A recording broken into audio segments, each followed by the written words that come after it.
Welcome back on this Friday. We are wrapping up Luke chapter 14 today. We're going to start with verse 25 and read through the end of the chapter. So far, Jesus has really been challenging, confronting the Pharisees in many ways. And today we see how he's going to move that and really challenge the crowds who are following him. Beginning with verse 25. Now great crowds accompanied him, and he turned and said to them, "If anyone comes to me and does not hate his own father and mother and wife and children and brothers and sisters, yes, even his own life, he cannot be my disciple. Whoever does not bear his own cross and come after me cannot be my disciple. For which of you, desiring to build a tower, does not first sit down and count the cost, whether he has enough to complete it? Otherwise, when he has laid a foundation and is not able to finish, all who see it begin to mock him, saying, 'This man began to build and was not able to finish.' Or what king going out to encounter another king in war will not sit down first and deliberate whether he is able with 10,000 to meet him who comes against him with 20,000? And if not, while the other is yet a great way off, sends a delegation and asks for terms of peace. So therefore, anyone of you who does not renounce all that he has cannot be my disciple. Salt is good, but if salt has lost its taste, how shall its saltiness be restored? It is of no use either for the soil or for the manure pile. It is to be thrown away. He who has ears, let him hear." Jesus' popularity has grown. Crowds are following him, most likely a lot because of the miracles, the words he has spoken, maybe even because he's been challenging the ruling authorities, the Pharisees, and the people are enjoying that. But now it kind of changes. Now he begins also to challenge the Pharisees, challenging them to cross over from being just part of the crowd to being his disciples. And what Jesus says is difficult, isn't it? If anyone would come to me and doesn't hate his father or mother, his brothers, his sisters, his wife and children, right? Even hates his own life. That's what he desires.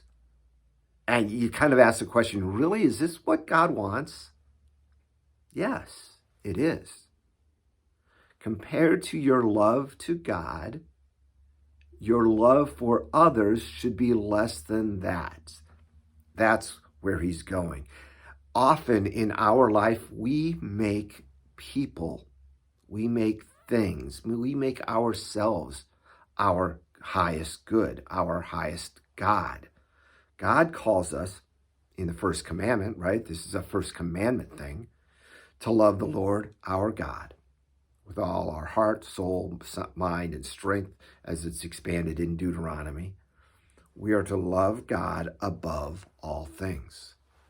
Yes, including our wife or husband, including our children, even including our grandchildren that we might have.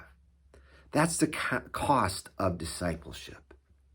He also says, whoever does not bear his own cross and come after me cannot be my disciple. Bearing our cross, those troubles and the difficulties that come to us as we are followers of Christ, maybe mocking words, maybe being left out of certain groups because we follow Jesus, whatever that might be, but that's the cost of being a disciple.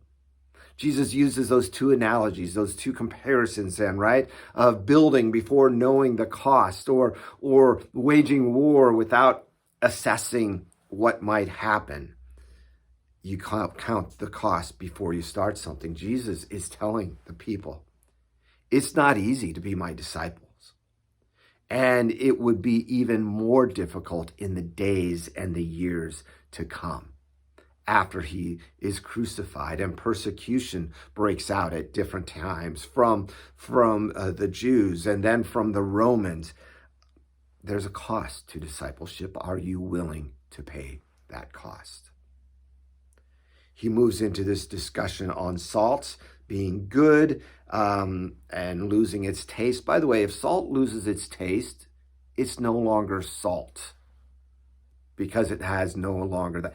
Our salt is pretty pure, but then their salt may have had some impurities in it that would, after the salt is gone, would be left there. And once it's lost it, how can it be restored? It can't. In other words, we are called to be the salt of the earth, he says in other places. We are to show Christ through our words and actions, show the world by faith who Jesus is. That is a response to the faith that we have. It doesn't earn his faith. It doesn't deserve it. None of this does. But there is that cost, and there's that calling that we have as his disciples. That's all for this week. I hope to see you in church, and then we'll start again with chapter 15 on Monday. God bless.